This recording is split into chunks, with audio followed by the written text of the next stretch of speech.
बिस्मिल्लाहिर्रहमानिर्रहीम। आज का हमारा टॉपिक है जी chapter number 5, variety of life class first year.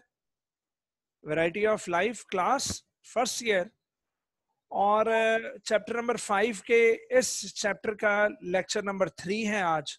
और बहुत इंपॉर्टेंट टॉपिक है बेटा, लाइफ साइकिल ऑफ बैक्टीरियोफेज। अल्लाहु अकबर। इंतहाई इंपॉर्टेंट लॉन्ग क्वेश्चन, इंतहाई इंपॉर्टेंट लॉन्ग क्वेश्चन। बैक्टीरियोफेजेस क्या है? बैक्टीरियोफेजेस वायरस का नाम है। बैक्टीरियोफेज वायरस का नाम है। Bacteriophage is the name of the virus जो बैक्टीरियल सेल की बायोसिंथेटिक मशीनरी को इस्तेमाल करके अपने आप को रेप्लिकेट करती है।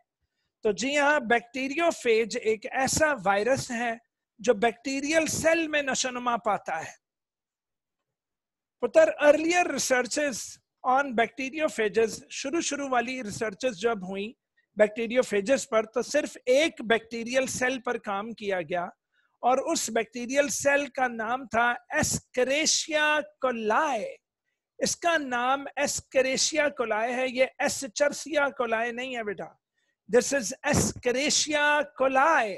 एस्केरेशिया कोलाई, बच्चे इसको एस्चर्सिया कोली भी बोलते हैं, तो ऐसा नहीं है जी, इट इज एस्केरेशिया कोलाई।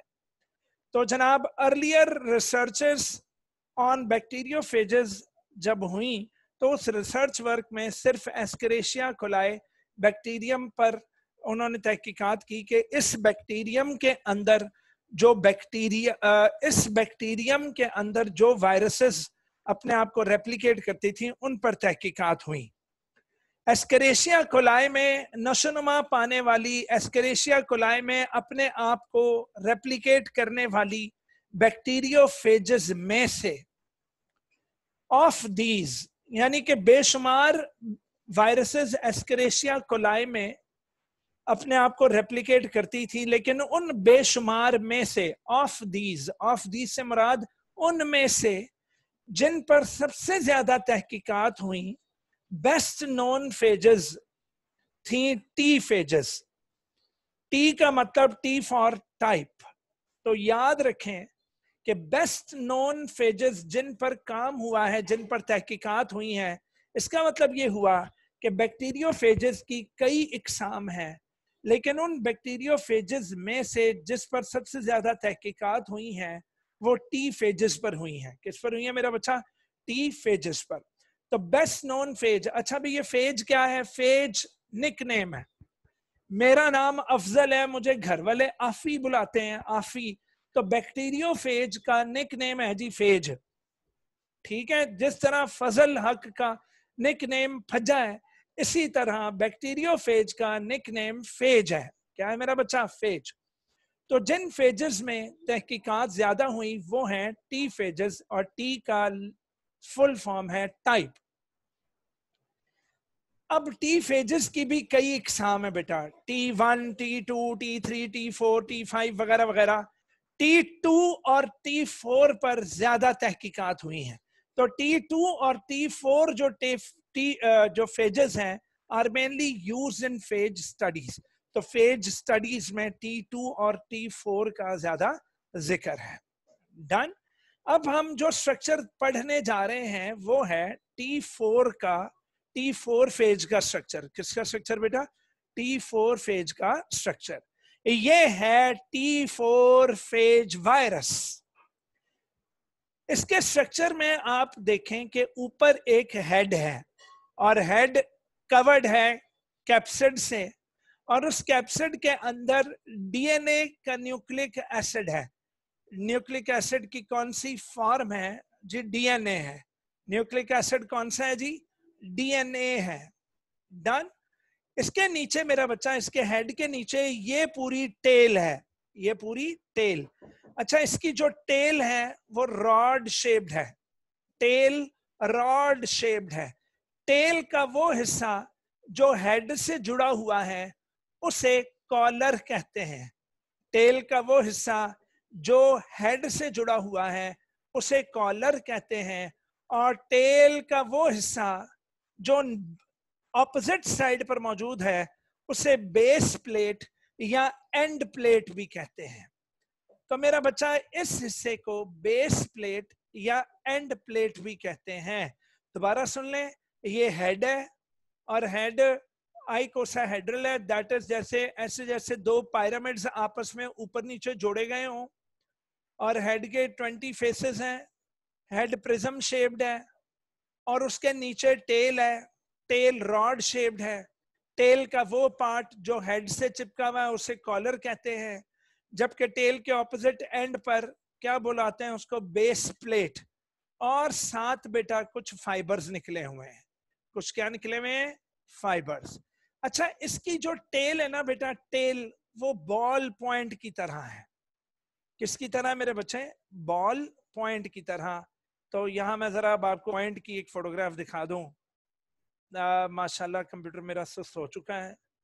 ले जी, ये है बॉल पॉइंट। बेटा बॉल पॉइंट के पेन के बाहर एक क्रिस्टल का कवर है और अंदर एक रीफिल है। अंदर क्या है मेरा बच्चा, रीफिल।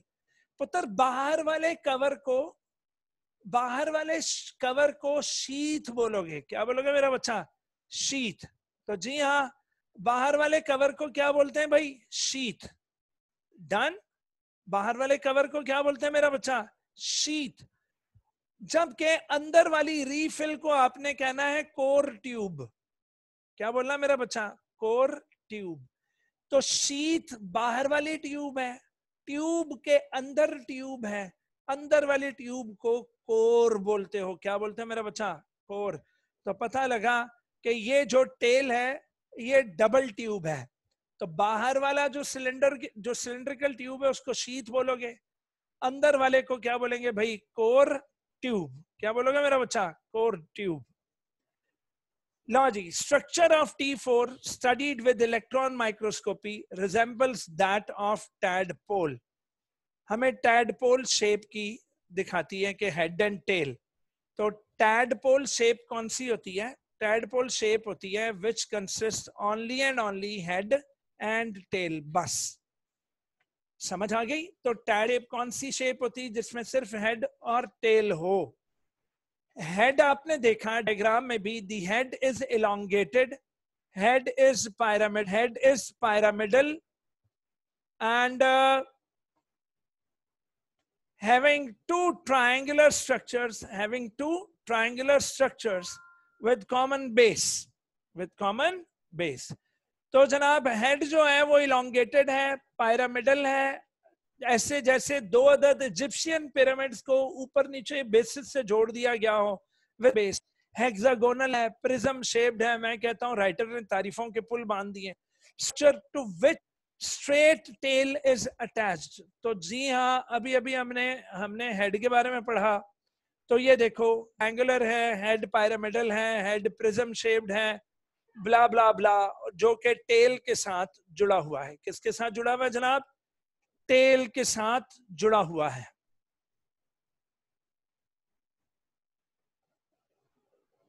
बेटा सबको आवाज सही आ रही है?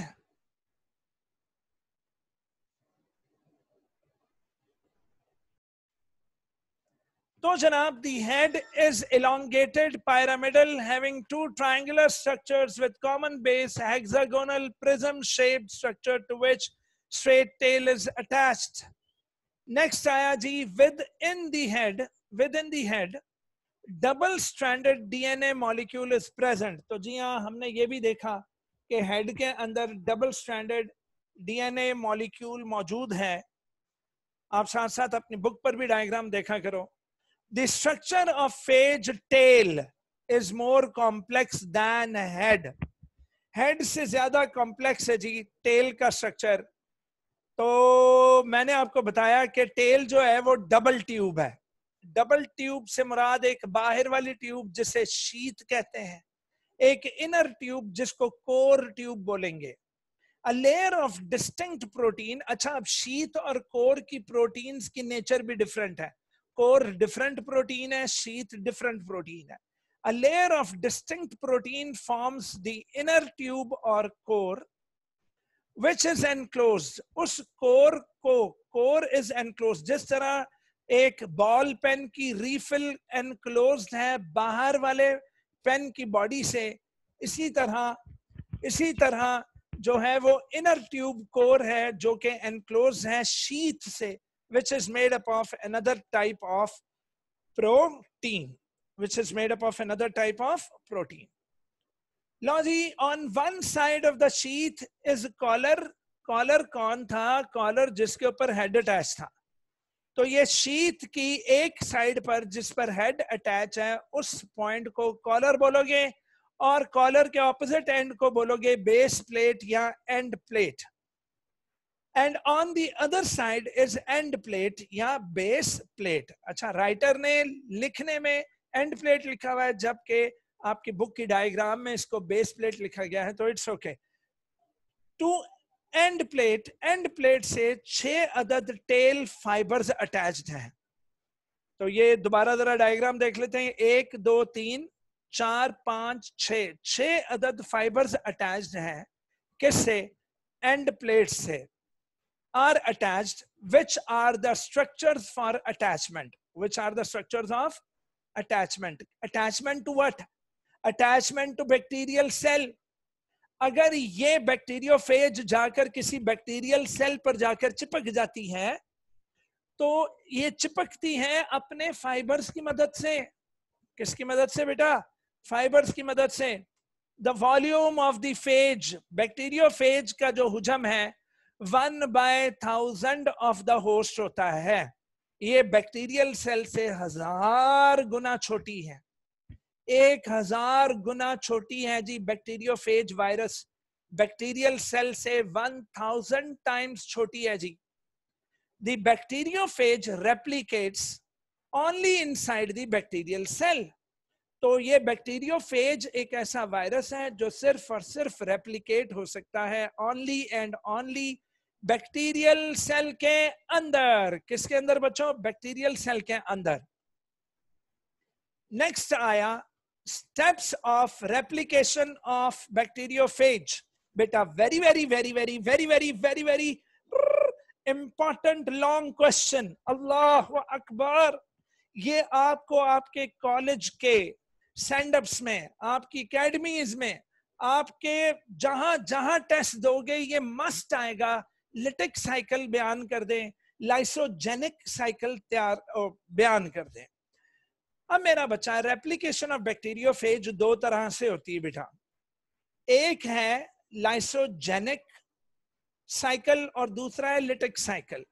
अच्छा, जो बैक्टीरियोफेज लिटिक साइकिल करती है उस बैक्टीरियोफेज का नाम लिटिक फेज है, या इसको विरुलेंट फेज भी कहते हैं। ये फेज फौरन से पहले तबाहियां मचाएगी, सेल्स के अंदर जाएगी, उसकी बायोसिंथेटिक मशीनरी पर कब्जा करेगी, कब्जा करके अपने आप को रेप्लिकेट करेगी। 20 मिनट के अंदर अंदर 200 अपनी कॉपीज बनवा कर उस सेल को फाड़ कर बर्स्ट करके, बर्स्ट करने को लिसिस कहते हैं, लिसिस करके बाहर आ जाएगी, लिसिस करके बाहर आ जाएगी। तो अब मैं लॉन्ग क्वेश्चन करने लगा हूं। Right the steps of the replication of bacteriophage, which one? Lytic phase या विरुलेंट फेज। तो जनाब इनके लाइफ साइकिल को लिटिक साइकिल कहते हैं। पहला स्टेप है एडसॉर्प्शन। पहला स्टेप ये वाला है जी कि पहले स्टेप में क्या होगा। ये देखें बेटा, ये है ऑरेंज कलर का रिसेप्टर सेल। ये वो सेल है जिसके ऊपर, अच्छा ये वैसे एक किसी यूकैरियोट का सेल दिखाया है तो इट्स ओके। फर्ज कर लें ये एक बैक्टीरियल सेल है, तो बैक्टीरियल सेल के ऊपर स्पेशल केमिकल्स लगे हुए होंगे। उन केमिकल्स को रिसेप्टर साइट्स बोलते हैं। ये वो केमिकल्स हैं जो आने वाली बैक्टीरियोफेज के लिए, ये देखो, ये वो है, ये वो सेल वॉल के ऊपर ऐसे केमिकल्स हैं जिस पर ये बैक्टीरियोफेज बैठेगी। ये देखें, बैक्टीरियोफेज लैंड हुई है और लैंड होकर उसने अपने फाइबर्स के जरिए in attachment sites, in receptor sites के साथ वो बॉन्ड बना लेगी। क्या बना लेगी बेटा? बॉन्ड। तो जनाब केमिकल लिंकेज बनेगा। अब इस वायरस को यहां से कोई उखाड़ नहीं सकता। तो पहला इसका स्टेप है आकर सेल वॉल पर चिपकना। इस चिपकने को एडजॉर्प्शन कहते हैं। एडजॉर्प्शन का दूसरा नाम attachment. So this is the step 1, very easy.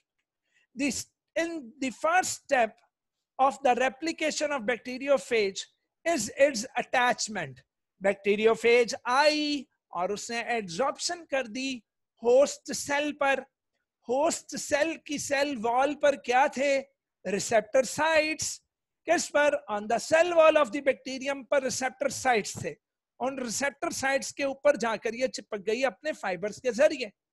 During attachment लो जी वीक केमिकल यूनियन हो जाती है between the virion and receptor site takes place. तो पता लगा कि जनाब विरियन, ये विरियन और रिसेप्टर साइट के ऊपर आकर ये चिपक गई। अब चिपकने के बाद क्या होगा? अरे बाबा, सेकंड स्टेप है पेनिट्रेशन। पुत्र जी पेनिट्रेशन में याद है ना, बाहर शीथ थी और अंदर क्या थी? अंदर कोर ट्यूब थी। पुत्र जिस तरह हम बॉल पॉइंट को ऊपर से घुमाएं तो रीफिल नीचे होकर, तो ये देखो ये बाहर निकल आती, जहां से हम लिखते हैं वो चीज बाहर आ जाती है? तो इसी तरह पता लगा कि कोर ट्यूब बाहर आ गई ऊपर दबाने से। तो यहां क्या होगा? शीत दबेगी, शीत दबेगी और कोर ट्यूब अंदर से बाहर आएगी। बेस प्लेट या एंड प्लेट से कोर ट्यूब ने बाहर आना है। शीत दबेगी, sheath will contract and core tube will come out. Sheath will contract and core tube will come out. Done बच्चों? तो पता ये लगा in the next step penetration occurs. What is penetration? ओए, एक तो स्टेप में बताना भूल ही गया, बड़ा कमाल का स्टेप है बेटा। छोटा सा वायरस और उस वायरस का निजाम चेक करो। बेस प्लेट नहीं, बेस प्लेट, बेस प्लेट खुलेगी, वो खुल गई। ऊपर से क्या होगा? एक एंजाइम नीचे गिरेगा। उस एंजाइम का नाम होगा लाइसोजाइम। क्या नाम होगा बेटा? लाइसोजाइम। वो लाइसोजाइम क्या होगा कि ये देखें भाई, ये चिपकी, बेस प्लेट हटी, लाइसोसोम गिरी सेल वॉल पर। पुत्र वो लाइसोजाइम पकड़कर सेल वॉल और सेल मेम्ब्रेन को डाइजेस्ट कर देगा। सेल वॉल और सेल मेम्ब्रेन को क्या कर देगा भाई? डाइजेस्ट। लो जी अटैचमेंट हुई, उसके बाद यहाँ पर लाइसोजाइम फेंका गया और लाइसोजाइम फेंकने के बाद मेरा बच्चा शीथ विल कॉन्ट्रैक्ट। कौन? शीथ विल कॉन्ट्रैक्ट और कोर इस तरह बाहर निकलेगा जैसे पकड़कर अब उसे इंजेक्शन लगाना है। क्या लगाना मेरा बच्चा? इंजेक्शन। तो जनाब सेकंड स्टेप में पेनिट्रेशन अकर्स। वो कैसे भाईजान? The tail releases the enzyme called lysozyme. ये क्या करेगा? डिसॉल्व करेगा portion of bacterial cell wall को, portion of bacterial cell wall को। फिर क्या होगी?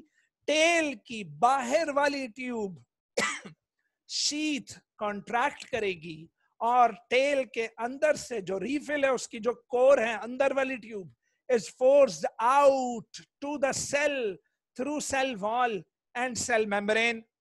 तो वो बैक्टीरियल सेल वॉल के अंदर से ऐसे जैसे इंजेक्शन की नीडल अंदर गई है और सेल मेम्ब्रेन को क्रॉस करके बैक्टीरियल साइटोप्लाज्म में घुसेगी।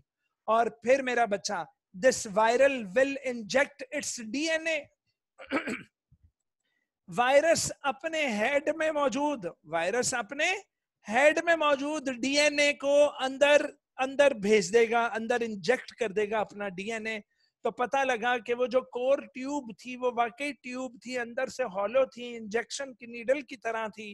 वो डीएनए निकल कर जनाब किस में चला जाएगा? सेल के अंदर। वो डीएनए निकल कर किस में चला जाएगा?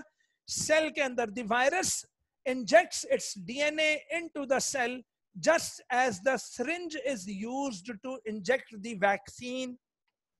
आपको पता है बेटा बैक्टीरियोफेज का प्रोटीन कोट बाहर ही रह जाएगा. The protein coat which forms the phage head and tail, जिसने हेड और टेल बनाया हुआ था वो बाहर ही रह जाएगा. और इस तरह पूरा हेड और टेल का स्ट्रक्चर ऑफ वायरस जो है वो बाहर ही रह जाएगा और अंदर सिर्फ डीएनए घुसेगा. अंदर सिर्फ कौन घुसेगा बच्चों? डीएनए. मैनी एनिमल वायरसेस अपनी पूरी कैप्सिड और अपना डीएनए पूरा लेकर सेल के अंदर एंटर हो जाते हैं.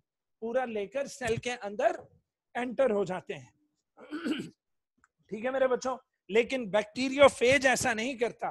बैक्टीरियोफेज अपना प्रोटीनिशियस कोट बाहर रखेगा और सिर्फ डीएनए अंदर इंजेक्ट करेगा.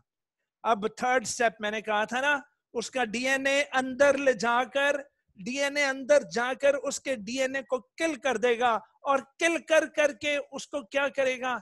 उसकी बायोसिंथेटिक मशीनरी पर कब्जा कर लेगा और बायोसिंथेटिक मशीनरी पर कब्जा करने के बाद उसको कहेगा कि आज से तुमने मेरी प्रोटीन और मेरा डीएनए बनाना है. इमीडिएटली लो जी, ये थर्ड स्टेप. अंदर घुसने के बाद immediately after entering the host cell, the viral nucleic acid, that is DNA, takes the control of the host's biosynthetic machinery. host की biosynthetic machinery का कंट्रोल संभाल लेगा. that induces, और फिर induce करना पुत्र मजबूर करना. induce करने से मुराद मजबूर करना. पढ़ा था ना इंड्यूस्ड फिट मॉडल में कि आने वाला सबस्ट्रेट इंड्यूस करता है एंजाइम को कि मैंने फिट होना है. तो जनाब induce the host cell to synthesise मेरी, अब मेरी वायरस कहेगा अब मेरी नेसेसरी वायरल कंपोनेंट्स बनाओ, डीएनए बनाओ, मेरी प्रोटीन्स बनाओ, और starts multiplying and fourth and last step lysis का होगा. तो बच्चों मैंने कहा था ना, मैं 20 मिनट कहता था, वो तो टाइम 25 मिनट्स निकल आया. About 25 minutes after initial infection के कुछ 25 मिनट बाद क्या होगा? Approximately 200 new bacteriophages are formed. पुत्र approximately 200 bacteriophages बनने शुरू हो जाएंगे और 200 bacteriophages बनने के बाद क्या होगा? Bacterial cell will burst. हाय हाय हाय. अब इस बर्स्टिंग को लिसिस कहते हैं. कि इस बर्स्टिंग को क्या कहते हैं मेरा बच्चा? Lysis. That is it undergoes lysis और न्यूली फॉर्म्ड फेजेस बाहर रिलीज होंगी और अब वो इन्फेक्ट करेंगी इर्द गिर्द के दूसरे बैक्टीरिया को अपने अनदर साइकिल के लिए. और इस तरह the other lytic cycle begins. ऐसी फेज वायरस जो अंदर घुसते साथ ही उसका डीएनए अंदर घुसते साथ ही तबाहियां मचा दे, उस फेज को, उस वायरस को लिटिक या विरुलेंट फेज कहते हैं. क्या कहते हैं बच्चा? लिटिक या फिर विरुलेंट फेज कहते हैं. लेकिन मेरा बच्चा तमाम बैक्टीरियोफेजेस लिटिक या विरुलेंट नहीं होती. कुछ लाइसोजेनिक भी होती हैं. ये क्या है भाई लाइसोजेनिक? तो अब इनको पढ़ते हैं. टेम्परेट फेजेस क्या होती हैं? खैर जनाब, अ टिपिकल, एक क्लास पॉइंट रह गया था. A typical cycle involves synthesis करना, फिर वायरस की मैचुरेशन करना और इन दी एंड न्यू फेजेस को सेल फाड़ कर रिलीज कर देना. ये था लिटिक साइकिल की एक छोटी सी समरी. अब मेरा बच्चा हम जो पढ़ने लगे हैं ये वो प्यार वाली वायरसेस हैं जो फॉरेन लिसिस नहीं करती. लेकिन बेटा ये ज्यादा खतरनाक है. ये क्या करेंगी? इनका डीएनए बैक्टीरियल सेल के अंदर जाकर चुप करके बैक्टीरियल डीएनए का हिस्सा बन जाएगा.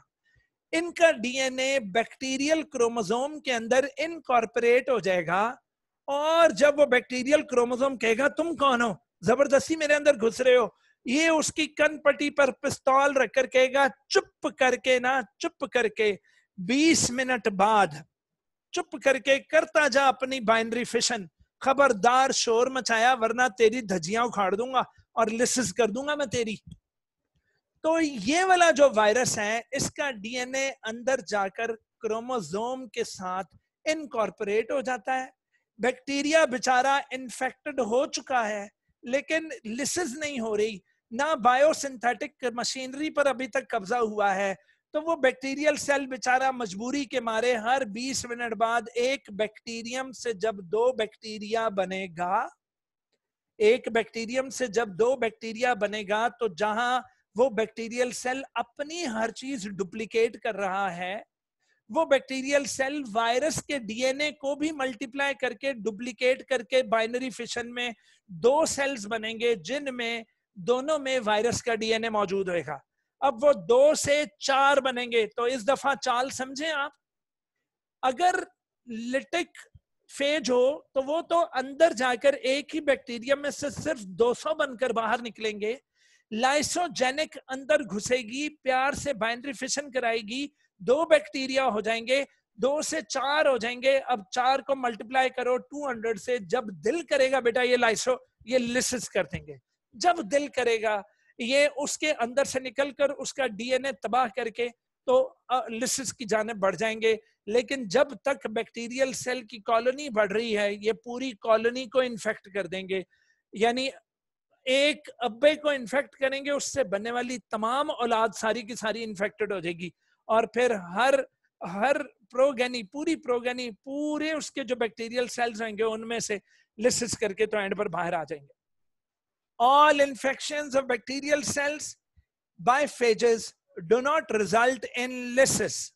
उनकी lysis में रिजल्ट नहीं होता। वो कैसे भाई? In some cases viral DNA, instead of taking over the controls of the host machinery का पूरा कंट्रोल संभालने के बजाय becomes incorporated to the bacterial chromosome, bacterial chromosome का हिस्सा बन जाता है वो वायरल डीएनए। बैक्टीरियल क्रोमोसोम का क्या बन जाता है? हिस्सा। फेज इन दिस स्टेट, इस हालत में जो फेज है वो कहलाएगी प्रोफेज। क्या कहलाएगी बेटा? प्रोफेज। बेटा very very very very very very important, what is prophase? तो प्रोफेज आपने कहना है कि अगर किसी वायरस के डीएनए ने बैक्टीरियल सेल में लाइसोजेनी की हुई हो तो लाइसोजेनी की इस हालत में वो प्रोफेज कहलाता है। And this process is called lysogeny. इस प्रोसेस को क्या बोलते हैं मेरा बच्चा? लाइसोजेनी। ले जनाब, in this condition bacterium continues to live, और वो बेचारा रिप्रोड्यूस नॉर्मली करता रहता है, जबकि viral DNA being the part of the bacterial DNA या chromosome passes to each daughter cell in all successive generations. अब सारी generations में क्या चला गया? वो वायरस का डीएनए। तो sometimes however the viral DNA एकदम उससे अपना पीछा छुड़ाएगा, डिटैच हो जाएगा। अल्लाहु अकबर। जब वायरस का डीएनए डिटैच होगा होस्ट क्रोमोसोम से तो एकदम एंटर हो जाएगा, लिटिक साइकिल स्टार्ट्स। तो ये बेटा आस्तीन का सांप है, ये कोई इंडियन एजेंट है जो हमारे पाकिस्तान में घुसा हुआ है और हमारे डीएनए के साथ इनकॉर्पोरेट होकर रह रहा है। इन दी एंड फिर आईएसआई हमारी पकड़ लेती है उसको कि ये कोई एजेंट था जी, बाहर का रॉ का एजेंट था, और वो रॉ का एजेंट एकदम हमसे जुदा होकर तो क्या करना शुरू कर देगा? लिसिस करने की कोशिश करता है। This process is called induction. तो मेरा बच्चा होस्ट सेल के क्रोमोसोम का हिस्सा बने रहना और उसके बाद जब जी चाहना होस्ट सेल के होस्ट क्रोमोसोम को छोड़ देना और छोड़कर लिटिक साइकिल स्टार्ट करना, इस अमल को इंडक्शन कहते हैं। इंडक्शन के बाद वो फौरन उसके डीएनए को तबाह करेगा, उसकी बायोसिंथेटिक मशीनरी पर कब्जा कर लेगा और 25 मिनट के अंदर अंदर 200 अपनी वायरस 200 कॉपीज बनाकर तो बाहर निकल जाएगा।